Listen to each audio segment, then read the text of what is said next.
Hey guys, TommyBryson here, and welcome back to the channel. And today we're going to be doing an honest review of How Millennials Can Get Rich Slowly by William. Now, like all my book reviews, I'm going to be doing a short summary and going into the nuggets I found in this book. And then at the end, I'm going to tell you if this book is worth your time. And by the way, you can actually read this book in about an hour because it's like 15 pages. But even then, it might mean that 1 hour of your time is worth $20, and the book has a lot of more reading material that it actually recommends. So when you actually go into detail, it could actually cost you a lot of time to read this book. So I'm gonna tell you if it's worth it or if it's not worth it. Now, the first thing I wanna talk about is basically the title of the book. Honestly, it is a terrible title because you have How to Get Rich Slowly, Millennials, right? And most people are only interested in getting rich fast, getting rich quickly.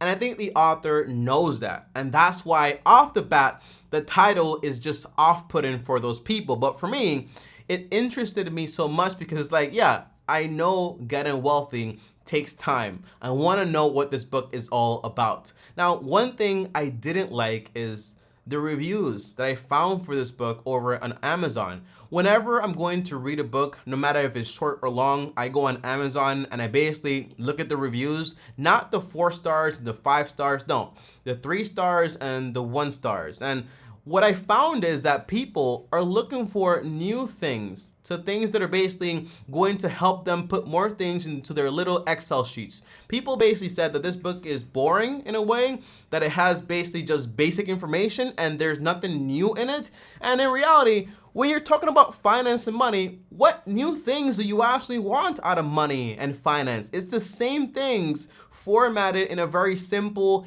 digestible way for people that are new to money and finance. The book is literally made for his grandkids, for the next generation, to basically help them understand the basics and know exactly what to do. So overall, I think people become obsessed with getting new information when it comes to money, and they never put any of the information they have right now into action. And that's why they never become rich. This book reminded me a lot of Sam Walton's book called Made in America, because that book is a book made for Sam Walton's heirs, you know, his grandkids and all that other stuff, because it's a simple book, easy to digest, but it doesn't mean it's actually easy to apply.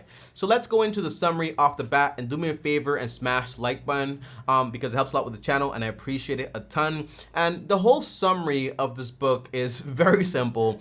The author starts off by telling you exactly what he recommends you actually do, and it's basically save 15% of your income and invest it into 3 types of funds. You have the total market, the US, you have the total international market, and then you also have the total US bond market. And that's basically it. So you have 15% deposited into that and just basically wait and keep doing the same exact thing. And he compares this strategy like dieting. You know, whenever you're trying to diet, it's simple, right? Eat less calories, eat more healthy, exercise, you're going to lose weight. Now, how many people are still obese knowing exactly how to do the right things? Okay, so you can know how money works, you can know exactly what you need to do, but it's still going to be hard. So what the author presents next is everything you're going to face that might keep you from actually accomplishing your goal. And here are the nuggets of this book, and it's going to be the 5 hurdles, and also his whole strategic plan to making this whole thing possible. So let's dive right into it. And the first hurdle is that basically people spend too much money and you want to clean up your debts. Now, in all honesty, it might seem like life is awful without the latest iPhone, without going on vacation all the time like your friends do, without, for example, going to fancy restaurants. But if you can't get your spending habits in line, what's going to end up happening is you're going to basically grow old and be poor.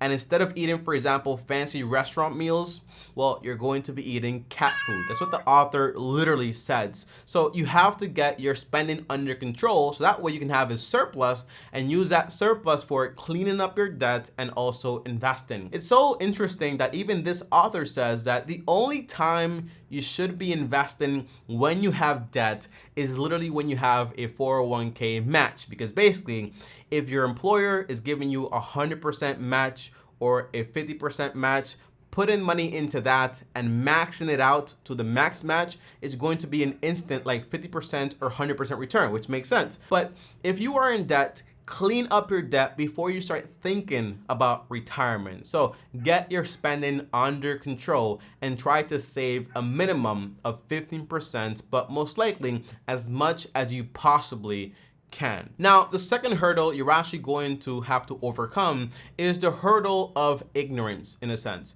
It's understanding that, yes, finance and money, they're not like studying like programming and, for example, like aeroscience and a whole bunch of like complicated topics like biology, but it's very simple and basic, but you better understand the simplicity of it and also the basics of it, because a lot of people don't even know what a stock is, don't know what a bond is, don't know what risk is, don't know what reward is, and they don't know anything about money and finance. And by the way, one thing I really love about this book is that after every single hurdle, the author recommends a book that is not his own, also along with an assignment. So yes, read this book. It's going to give you a lot more information on the topic, but also here's something you need to do. So the first hurdle comes with clean up your debt. The second hurdle comes with learning about money and finance and its basics, and they do give you a book recommendation. By the way, in total, I counted about 7 book recommendations along with mine, which is basically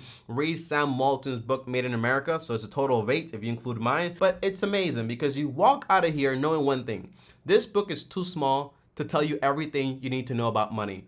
But the book is just the right size to point you in the right direction to get to know everything you need to know about money and finance. So it's a very special book in that sense. But yes, you should know what money is, what finance is, how it works. And that's why you have so many people that when you ask them, what are you doing with money? I'm just investing. Into what? Into stocks. Why? I don't know. Is that risky? I don't know. So you need to understand how money works, okay? Now, the third hurdle you actually need to overcome is to learn the history of finance and investing. Now, here's a personal story here. The other day, I'm with my wife and we're actually at the movie theater and we're watching a scary movie, and I can obviously tell that she's actually pretty afraid. She's scared. And I see her on her phone. I'm like, what are you doing on your phone? And she's basically reading the synopsis of the entire movie, basically just reading exactly how the movie is going to play from first scene to the last scene. And I'm like, why are you doing that? And it's because obviously, if you know what's going to happen in the movie, it's not going to scare you anymore. If you know how money works, how finance works, how the history has worked from the start, it's not going to scare you when the market actually crashes, because it happens all the time and it recovers every single time. So you're not going to be scared. As far as, for example, what is best when watching movies, I think my way is best, watch the movie and get scared. But when it comes to finance and money, I think my wife's way is actually a lot better. Learn about the history, so when it actually happens, it's like basically watching a scary movie, but knowing every single part of the scary parts, okay? That's the idea. And by the way, little tip here, you may know how this movie plays out with the market. When the market crashes, it recovers every single time.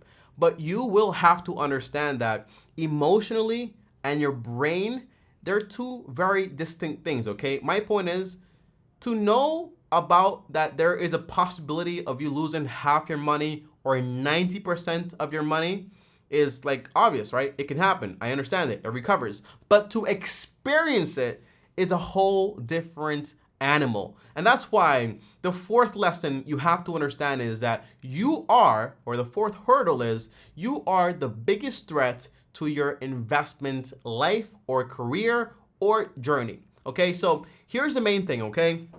You have to understand that you're not that special. As humans, we tend to try to find patterns where patterns don't exist. We're very forgetful, and at times we actually get very overconfident.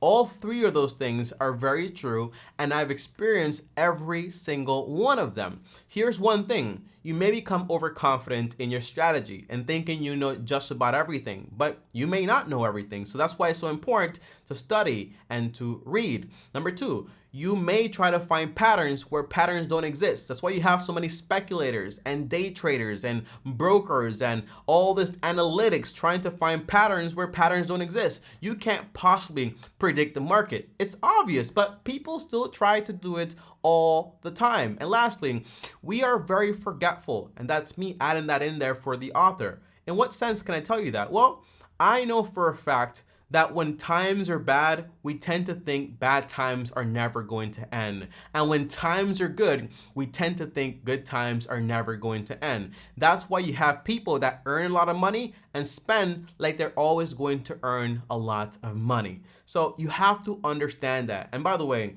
the author recommends a book on this, which is called, I can't tell you, okay? You got to read the book, but I think The Psychology of Money is such a great book. He doesn't recommend it, but I do recommend you read that book to understand how your psychology works when it comes to money. Now, the fifth hurdle that you're going to have to overcome is watch out for the Wall Street monsters, okay? And here's what I mean, okay?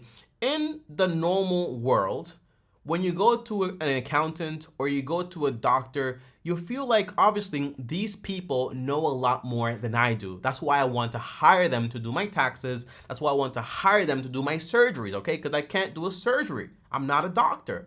But when it comes to the finance world, once you do, and once you go through all the assignment that the author basically assigns to you, once you read all the books the author gives you, you basically know more than 90 to 99% of all stockbrokers and financial advisors out there. Because these people are not trained to make you money, they're trained to make themselves money, to make the owners of the companies money. You think mutual funds care about you? Mutual funds care about making the funds bigger and making more money from the expenses they charge you. So that's why it's so important you understand that. This is not a game where people have fiduciary duties for you. No, it's a game where people are interested in their bottom line. That's why you have to protect yourself against these people. Yes, I love index funds. Yes, I love Vanguard, because with Vanguard, whenever I invest money, I'm also the owner. So Vanguard is always looking for my best bottom line. That's why the fees are always so low. However, though, I'm always in line and always looking for better deals, because I know companies can change. Things can change. And by the way, those are the 5 main hurdles that you're actually going to face and you actually want to overcome. But overall, once you reach the end of the text, the end of the book basically, you're going to encounter what the author basically says. He says, hey, pay off your debts, only invest if you have a match.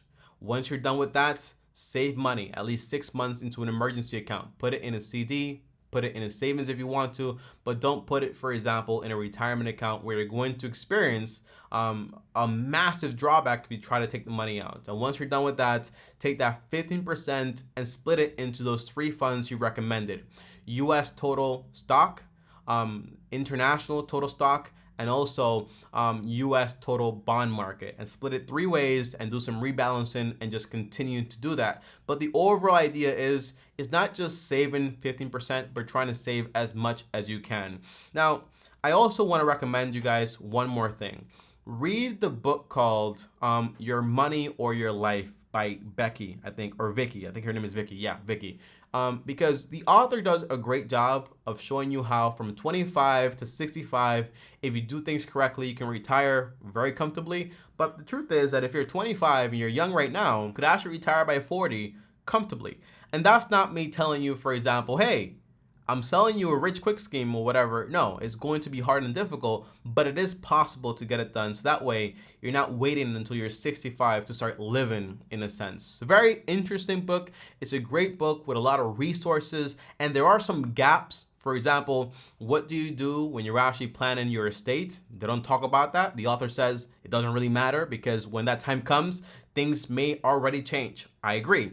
The book also doesn't talk about, for example, how to spend your money in retirement, because obviously most of us are poor and we don't have that problem right now. But when that problem does come, you'll find newer solutions because taxes and situations can basically change. So anything he gives you to those two gaps won't really matter in the end because we're so far away from it. Now, the last thing I basically want to talk about is basically, is this book worth the 20 bucks, okay? The book is like 20 bucks because it can cost you about an hour to read. If you make 20 bucks an hour, it's about an hour of your time plus the cost of the book. I got it for free because I have Kindle Unlimited, but I think it's like $7, like $14 at most. But it's a good book. But it also has 7 book recommendations. And if you watch this video, you also have an additional 3 more book recommendations, okay? So the truth is this, guys, okay? Overall, it's an amazing book. It's a great book. I highly recommend it. It's a simple book, but just because it's simple, it doesn't mean it's easy. I think if you actually decided to read this book and do everything the author tells you to do, if you're very excited, you might finish it in a year. If you're not that excited, it might take you a long time to finish it, because going through all that reading material, getting debt free, saving 6 months of emergencies, and also investing, these things take a long time to actually accomplish and do. But overall, I highly recommend this book, and it's a buy. It's a buy on my list, okay? I almost forgot to mention, I do have my handwritten notes that I actually got for this book right here. And if any of you guys are actually interested in getting my handwritten notes, which are hieroglyphs, if you can understand my handwriting, and you can make a translation and send me a PDF of the translation, I will credit you for it.